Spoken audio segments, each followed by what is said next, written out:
Hey guys, so I'm making this video at the same time as the Draculina is working on her Elite Alpha Trooper, but I made myself a Deathdealer 2.0 and I never felt quite right about it because this blaster and I have been through so much together that I want to revitalize the original Deathdealer because I just can't bear to leave it behind for this HVZ Invitational. So I'm going to attempt to make the original Deathdealer completely revamped into an Elite Alpha Trooper on the inside, and I'm not even sure if that's possible, but I'm going to give it a shot.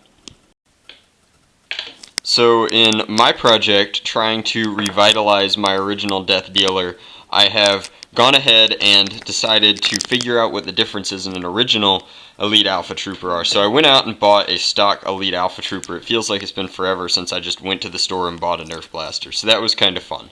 And then I'm looking at it and it looks like the primary differences are the end cap here is completely different from an original Alpha Trooper, and there are two pegs, and I'm going to borrow the Draculina shell here, but there are two pegs right here which change the way that the plunger tube sits inside the blaster, so I'm going to rip those out, add them, and I'm going to find some way to graft this onto my original Deathdealer. But past that, everything seems pretty consistent. It's the same shell and the same kind of running sled, and the plunger is a little bit different, but the dart tooth assembly is the same, the clips are the same, the locks are the same, and the trigger mechanism, slam fire mechanism, and catch are mostly the same. The catch catches differently, duh, but the blaster should be really easy to port over from this point, and I'll show you what the internals of the Deathdealer look like once I've done all those things.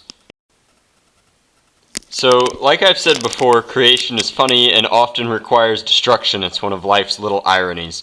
So I've gone ahead and carved off these pieces from my Alpha Trooper, and then I took the Elite Alpha Trooper, I gutted out those rubber stoppers, so I'll be able to put those in pretty soon, and then I carved off the back end of this. Now, the really tricky part is I have no idea how I'm going to get these on securely, and I was thinking about it overnight. I realized that I have two things that I need to do it, one of which is a crucible to mold it on with, and I'm just going to use the stub that I left here, and I'm going to carve this in half and use it to kind of make myself a mold to place these in. And then the second thing is every modder's bane, which is solvent weld, which Hasbro uses to make parts that were separate together.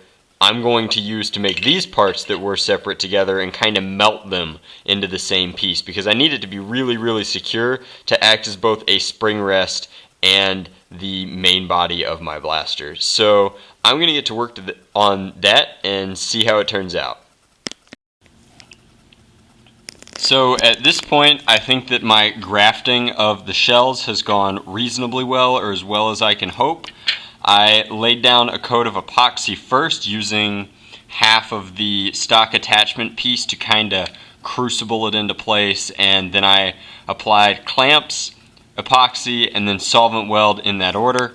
Then I came in, because it wouldn't be a Deathdealer if it still had his air restrictor. The Elite Alpha Trooper's air restrictors are ridiculous, so the best thing to do is boil your actual barrel, and it'll fall apart into three pieces. There's this piece which goes onto the back, this piece which slides into here, and from there it's really easy to just twist and knock out your entire air restrictor system. So now I have a straight shot through my barrel, and I'm going to solvent weld these pieces back together, which is what the boiling undid, and then I should be ready to start laying the internals into the blaster after I give this a full 24-hour cure time, because I need this piece to be as strong as possible, because this acts as a spring rest in the blaster, so there's a lot of force on that portion, and I need to make sure that this adhesive is fully cured.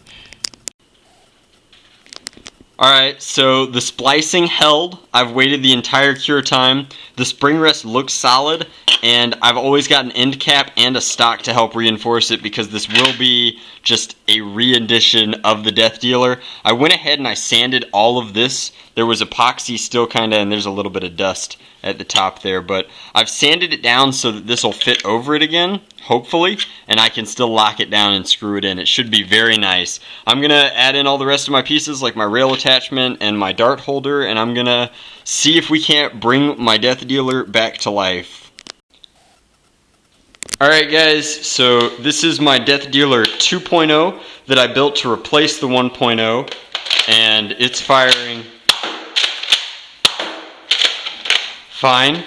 That said, I have revitalized the original Deathdealer with Elite internals. It's got a spliced on, I guess taking this off won't matter because it's got the orange end cap, but it has Elite internals now. It's been spliced back together. Those internals are orange modwork, springed, reinforced. It's just an awesome blaster, and I'm so glad that my original Deathdealer is alive again.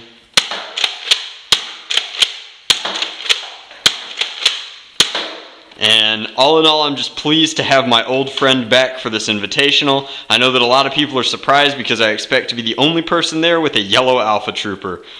Sometimes the old school is just kind of the way to go. As always, guys, thanks for watching. This has been how to mod any regular in-strike blaster into an Elite blaster as long as they share the same shell. You have to add back in the rubber bumpers for the Elite plunger tube into the running rails, and then you have to come in and splice together a new end piece so that you have a better spring rest. But I'm really glad that everything is as it should be. Thanks for watching.